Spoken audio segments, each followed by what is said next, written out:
Más rápido cae un fico que un cojo. Comenzamos nuestra administración y desde el primer día nos dedicamos con amor a resolver los grandes problemas, que las familias de Medellín se sientan seguras, tranquilas, felices y que tengan oportunidades. Ha vuelto la confianza, han florecido los jardines, los niños han regresado a las aulas y lo mejor es que lo hemos hecho juntos.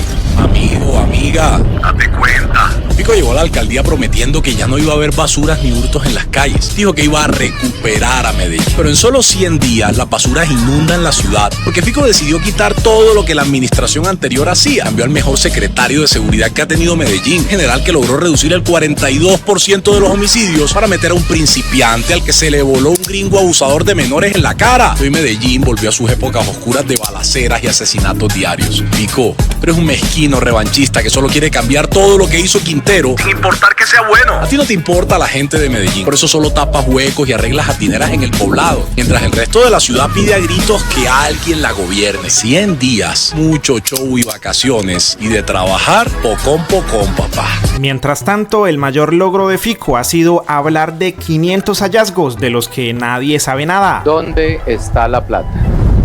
Son 501 hallazgos que en 2 meses hemos encontrado. Al tiempo que gobernamos, ponemos la casa en orden, porque la recibimos incinerada, vandalizada y saqueada. Fico dice que le ha entregado las pruebas a las autoridades. Ese primer ejercicio encontramos 501 hallazgos inicialmente que le entregamos todos a la Fiscalía, a la Procuraduría, a la Contraloría y la Personería. Muchos de ellos van avanzando. Eso ya lo tiene Fiscalía, Contraloría, Procuraduría y Personería. Ya le corresponde a ellos. Yo ya hice lo que me correspondía. Siguen otros procesos, pero ya le toca a ellos. Pero el senador Alex Flores compartió esta respuesta de la Contraloría y comentó: Federico Gutiérrez es un mentiroso, los hallazgos no existen. La Contraloría nos dice que no es cierto que les hayan enviado algún hallazgo, como dijo el alcalde en una rueda de prensa. Tampoco hubo auditoría forense y un fallo de tutela lo ratificó. El que miente roba. Y es que miren lo que respondió la Contraloría, que frente a la rueda de prensa de Fico, donde afirmó haber hecho presuntamente 501 hallazgos de la administración anterior, la Contraloría realizó búsquedas en el sistema de gestión documental y en el buzón de la Contraloría bajo todos estos criterios, pero que una vez concluida la búsqueda no se encontró ninguna información relacionada. Pese a eso, la revista Semana dijo que las pruebas estaban en la Contraloría Distrital de Medellín, por lo que el senador Alex Flores les respondió: esta información es imprecisa. La Contraloría Distrital tampoco recibió el informe forense. Así me lo hizo saber en respuesta a derecho de petición que compartí en esta red. Y aunque a Fico le ponen todos los micrófonos, a Quintero le toca decir los medios que aún no se han pronunciado ni rectificado después de que la Contraloría informó que no recibió pruebas de los supuestos 501 hallazgos del alcalde Gutiérrez en su contra, como Canal RCN, RCN Radio, W Radio, Caracol Radio, Noticias Caracol, La FM, Blue Radio, Telemedellín, Teleantioquia, Hora 13 Noticias y El Colombiano. Pero con lo que no contaba Fico es que aunque tenga a los medios de su lado, el show probablemente no le dure mucho tiempo, según palabras del representante Alejo Toro. A Fico se le cayó el show. Un juez del Distrito Especial de Medellín le dio 48 horas al alcalde Federico Gutiérrez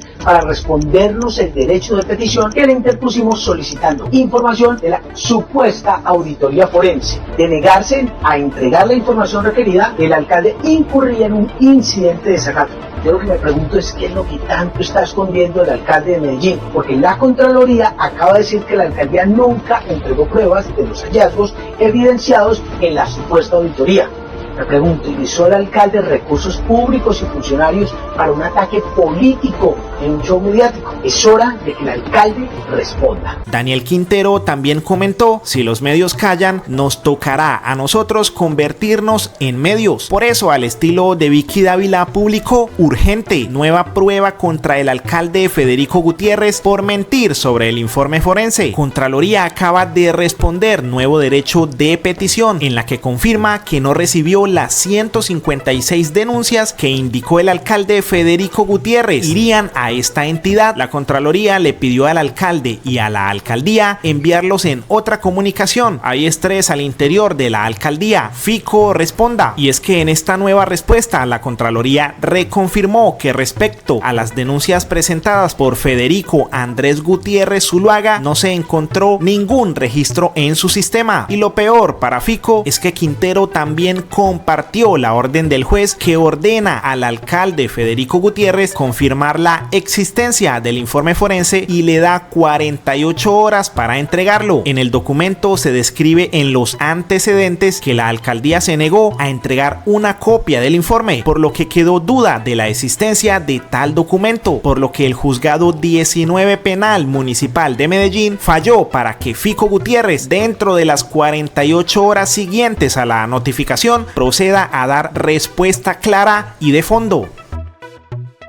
Se reveló una lista secreta de Estados Unidos sobre narcos y corruptos en Colombia. Los documentos de la década de los 70 son del gobierno estadounidense en el mandato de Jimmy Carter, en donde se recopiló la influencia del narcotráfico en funcionarios del gobierno colombiano de Alfonso López Michelsen. Según el sitio Archivo de Seguridad Nacional, el expediente ultrasecreto detalló la corrupción entre altos funcionarios colombianos y la relación de estos funcionarios ministeriales, judiciales, personal militar y policial con el narcotráfico. De acuerdo al texto, los funcionarios clave nombrados en el documento incluyen al ministro de Defensa, general Abraham Barón Valencia, el ministro de Trabajo, Óscar Montoya Montoya, y el coronel Humberto Cardona Orozco. Confirmamos la existencia de los nombres en el documento original del 15 de julio de 1977 para que sean ustedes mismos quienes puedan verificarlo. Aquí se describe que el ministro general Abraham Barón Valencia ha recibido estupefacientes y sobornos de contrabando a través del coronel Humberto Cardona Orozco. Y este otro fragmento dice que Óscar Montoya Montoya, ministro de Trabajo, ha tenido contacto con Prieto Escobar, un conocido narcotraficante en Medellín. El mismo documento también menciona que Julio César Turbay, el abuelo del senador del Centro Democrático Miguel Uribe Turbay, estaba vinculado al narcotráfico a través de su sobrino Aníbal Turbay Bernal, ya fallecido, quien según el documento pertenecía a la red narcotraficante de José Manuel Parra Urrea. El informe dice que la carrera presidencial de Turbay fue anticipada por la organización de Parra, o sea que tuvo una inversión multimillonaria en el candidato del Partido Liberal. También se reveló este otro documento, un memorando enviado al presidente estadounidense Carter por Peter Bowles, su principal asesor en materia de narcóticos. En el memorando se le dice al presidente estadounidense que Perú, Colombia y Bolivia solo quieren dinero, pues Colombia estaba presionando para que le entregaran 3 helicópteros, pero que no se notaba que las estrategias que estaban implementando funcionaran, pues había muy poca evidencia de que se estuviera reduciendo el flujo de cocaína a Estados Unidos. El asesor se opuso a la entrega de los helicópteros y agregó que estos podrían usarse para transportar cocaína en lugar de interceptarla. Y es que la preocupación del consejero se basó en que los altos funcionarios del gobierno colombiano estaban ligados con el narcotráfico. Por ello, el consejero adjuntó una lista para el presidente con funcionarios que se lucraban con el narcotráfico en Colombia, como políticos y oficiales de policía, entre los que se encuentra Julio César Turbay, a quien se describió como principal candidato presidencial del Partido Liberal para las elecciones de 1978 y que tenía participación en el tráfico de cocaína según 3 fuentes de la DEA. Por eso, ante estas revelaciones, Gustavo Petro comentó: desde el principio del narcotráfico, este estaba ligado al más alto poder político, una imposible narcodemocracia hereditaria, unos gobiernos de patricios narcotraficantes. La democracia es plebeya y honesta, palabras a las que se sumó Wilson Arias, quien dijo ayer: al tiempo que Miguel Uribe se despachaba en ofensas, mentiras y nos decía corruptos en plenaria del Senado, Estados Unidos desclasificaba documentos que señalan que su abuelo tenía nexos y fue presidente con el apoyo de narcos. ¿Quiénes son los corruptos? Miguel Uribe. Y David Racero finalizó diciendo: entonces el senador Miguel Uribe Turbay del Centro Democrático, como raro, es heredero de la mafia. Solo esperamos esperamos que por lo menos salga a decir algo en contra de su abuelo, pues según él, la ley es para todos. Aquí estoy, no solo sin rabo de paja, sino con la autoridad moral,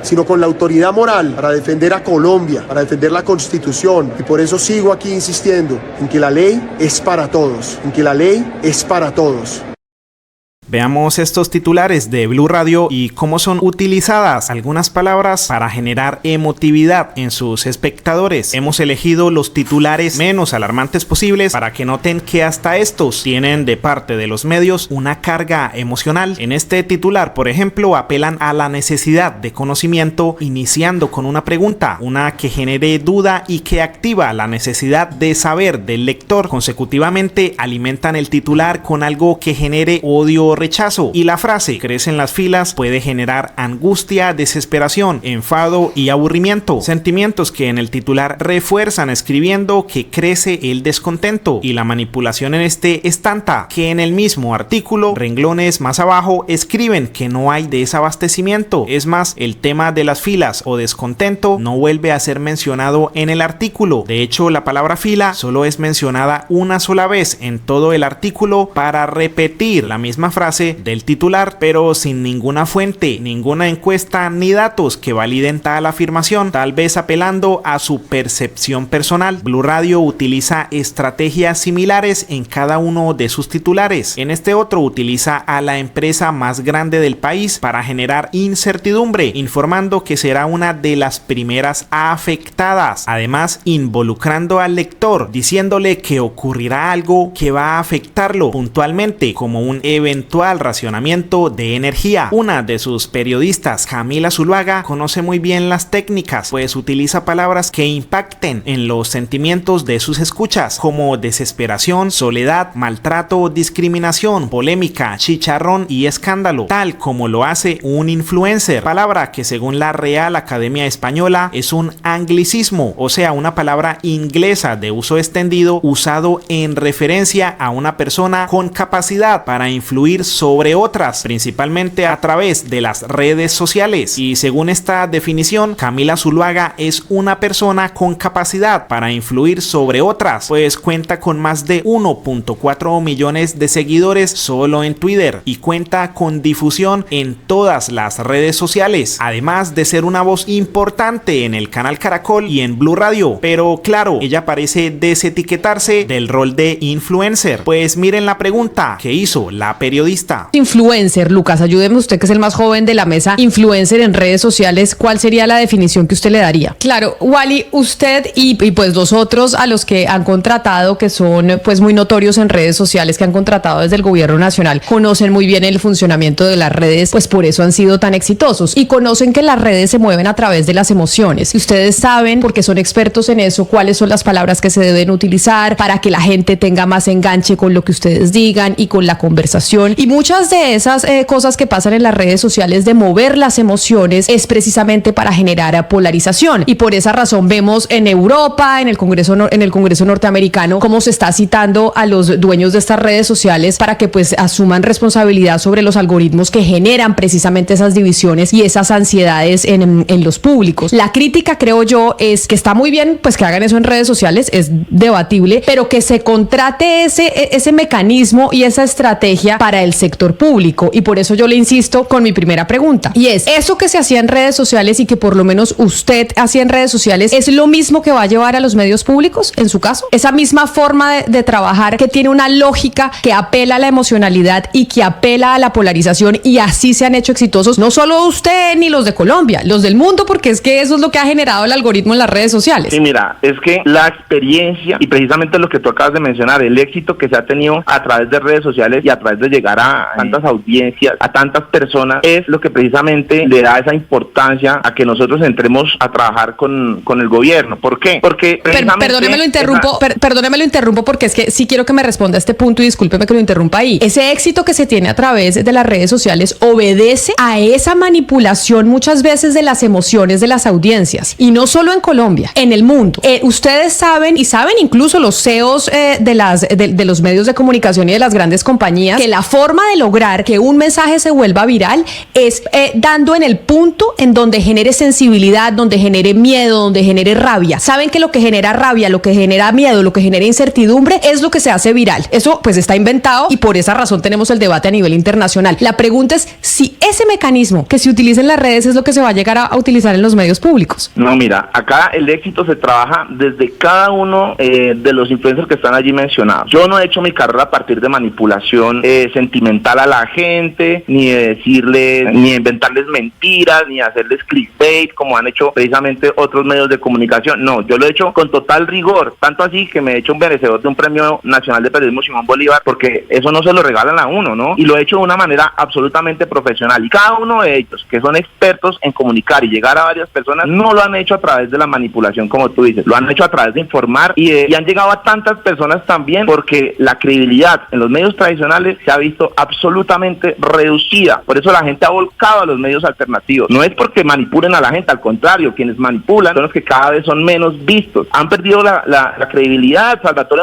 Mancuso, del ex paramilitar, hace pocos días habló del amangualamiento entre medios tradicionales y el fenómeno del paramilitarismo. O sea, está absolutamente claro que hubo una relación entre el periodismo y los grupos paramilitares en su momento. Eso sí es manipulación y eso no es a lo que nosotros le apostamos. Al contrario, trabajamos por informar bien a la gente con argumentos y desmintiendo las fake news. Caracol Radio. Estas son las entidades a las que se les aplicará auditoría forense según Fico Gutiérrez. El colombiano, si Fico gana la alcaldía de Medellín, empalme con la actual administración, va a hacer una auditoría forense. El Tiempo, ¿es viable la auditoría forense que anunció Fico Gutiérrez para el empalme? El Nuevo Siglo, vea cuáles entidades tendrán auditoría forense en Medellín. Noticias Caracol, Federico Gutiérrez anuncia auditorías forenses a entidades de la alcaldía de Medellín. Cambio, si Federico Gutiérrez es el próximo alcalde de Medellín, el empalme sería con auditoría forense. Semana, Federico Gutiérrez anunció que si gana en Medellín, ordenará auditoría forense. Si Fico llega a la alcaldía, quiere las cuentas claras. Anunció que si gana las elecciones, ordenará la realización de una auditoría forense, con el fin de obtener la información completa del estado en el que la administración de Daniel Quintero dejó la alcaldía y luego enviarla a los entes de control. Y el propio Fico también anunció que no harán empalme, sino auditoría forense para descubrir cómo se robaron a Medellín. Y tal como lo había anunciado Fico antes de su empalme, publicó 501 hallazgos. ¿Dónde está la plata? Medellín fue saqueada. Esto jamás puede volver a ocurrir. Los recursos públicos son sagrados, junto con una puesta en escena mediática en donde en color rojo alarmante puso el número 501, el cual simbolizaba los 501 hallazgos de irregularidades del gobierno de Daniel Quintero, además de 24 cajones llenos de papeles, como para hacerle creer a los medios y a la opinión pública que el volumen de las irregularidades era inmenso. Además, para darle más seriedad, el logo de la Personería Distrital de Medellín, de la Procuraduría General de la Nación, de la Fiscalía, de la Contraloría General de la República y de la Contraloría General de Medellín. Pero lo triste para Fico es que estas entidades, según varias respuestas a derechos de petición que ha publicado Daniel Quintero, lo han desmentido una por una. En este documento, la Personería Distrital de Medellín respondió que de los oficios enviados desde la alcaldía, ninguno hace referencia directa a Daniel Quintero. En esta otra respuesta, la Contraloría General de la Nación, otra de las entidades que Fico había puesto en su escena mediática, respondió que no había registro en su sistema de denuncias de Federico Gutiérrez. Y la misma Contraloría confirmó que buscó las denuncias en otro de sus sistemas y tampoco encontró nada, por lo que un juez por derecho de petición de Daniel Quintero le ordenó a Fico que entregara copia de la auditoría forense realizada a la administración de Quintero, pero Fico aseguró que no iba a entregar la supuesta auditoría forense pese a la orden del juez.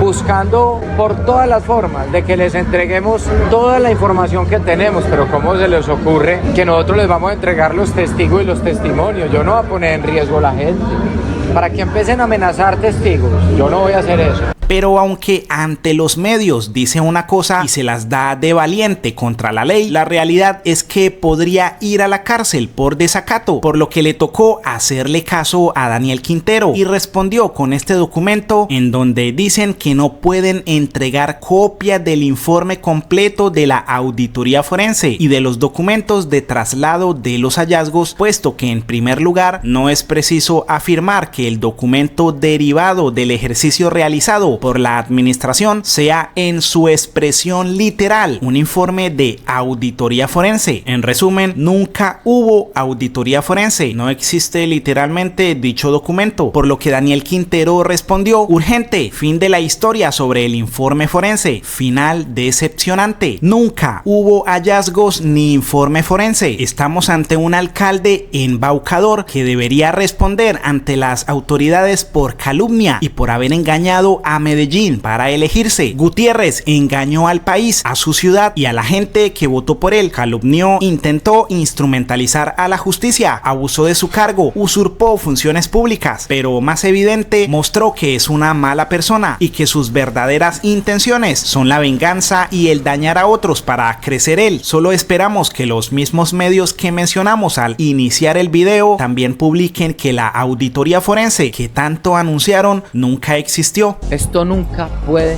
volver a pasar.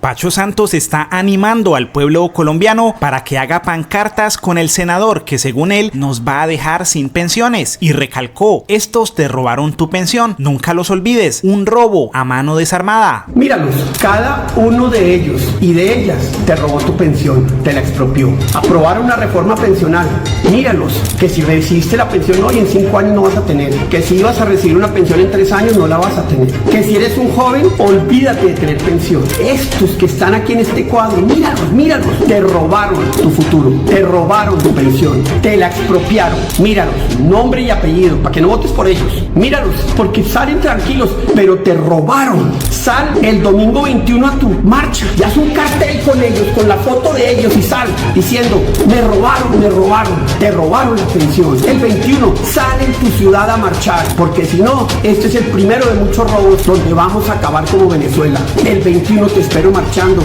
en Bogotá, en Medellín, en Cartagena, en Cali, en Miami, en Houston, en Londres, en todas partes. Que Petro entienda, no vamos a dejarlo que destruya este país. Pero ¿será que a Pacho Santos le preocupa de verdad las pensiones de los colombianos? Pues según el medio del que fue jefe de redacción, o sea, El Tiempo, 6 de cada 10 colombianos no se pensionan en el país, pero tal vez eso no es robarle una vejez digna a los colombianos para Francisco Santos. El ex vicepresidente tampoco quiere que le roben la pensión de un salario mínimo al 54% de los colombianos, mientras que él, según Wilson Arias, recibe más de 2.000 millones de pesos en subsidios del Estado para su pensión. Arias también le dijo que si iba a marchar para que los abuelos no tengan pensión, entonces que renunciara a la suya, pero tal vez, como lo dice el mismo Francisco Santos en una de sus columnas en Semana, no quieren perder privilegios, y aunque el señor nunca ha triunfado en la política, parece que su apellido lo ha puesto en buenos cargos con millonarios sueldos para engordar su pensión, pues fue candidato a la alcaldía de Bogotá, pero no le alcanzó, y fue precandidato presidencial, pero tampoco le alcanzó. Solo logró la vicepresidencia de Colombia de la mano de Álvaro Uribe Vélez y fue embajador de Colombia en Estados Unidos de la mano de Iván Duque. Además, según el informe, así se robaron la tierra en Colombia, sus relaciones y estatus le han permitido acaparar más de 12.000 hectáreas de tierra, justo mientras su familiar Juan Manuel Santos estaba en la presidencia. Y miren la casualidad, según el informe al Congreso de Juan Manuel Santos en 2013, la región donde compró Francisco Santos fue beneficiada con proyectos y evaluaciones, y de acuerdo a declaraciones del propio Juan Manuel Santos, justo esas tierras fueron beneficiadas por proyectos de infraestructura, mejor dicho, la lotería. Pero por otro lado, más más de 2 millones de adultos mayores en Colombia no perciben una pensión ni reciben algún subsidio o estipendio por parte del Estado, según datos del DANE, mientras a otros pocos privilegiados que reciben más de 10 millones de pesos mensuales tenemos que subsidiarlos, por lo que nos preguntamos, ¿por qué Pacho Santos defiende el actual sistema que subsidia a los ricos como él, pero no le gusta a uno que subsidie a los pobres? Pues tal vez la respuesta no las den estos congresistas. Porque aumenta significativamente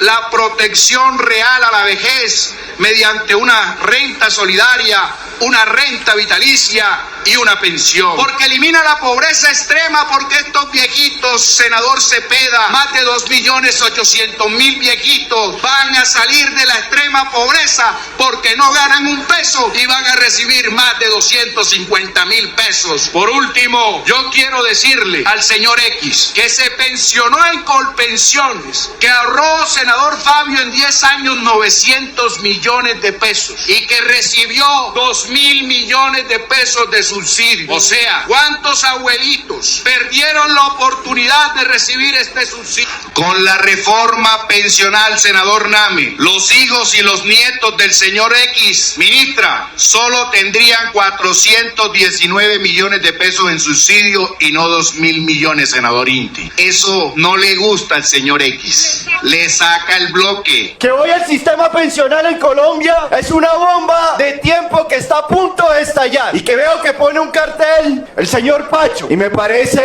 un tema un poco cínico, y pido ahorita de parte de Colpensiones que el señor Pacho se inscribió a Colpensiones, al sistema público de este país, que debería ser para los más pobres, para el vendedor ambulante que busca esta reforma pensional, para el taxista que nunca ha cotizado, pero que hoy el señor Pacho alcanzó a cotizar 900 millones, pero que el Estado le dio un subsidio de 2.000 millones de pesos para tener una pensión hoy de cerca de 11.2 millones de pesos mensual. Y fue el vicepresidente del gobierno de la ley 100. Fue el vicepresidente que acabó la mesada 14 para miles y miles de trabajadores en Colombia. A ello se sumó Gustavo Petro, quien comentó: un viejo rico como Pacho Santos se ofusca y delira cuando sabe que la reforma pensional de mi gobierno logrará que millones de viejos y viejas pobres logren un bono pensional que les lleve dignidad a sus vidas. El viejo egoísta como Rico MacPato palidece y refunfuña e insulta al saber que la gente de edad de Colombia, después de trabajar toda su vida, podrá comer más y dormir tranquila. Los ricos MacPatos representan lo peor del egoísmo social, un antivalor que no permite que las sociedades consigan la paz.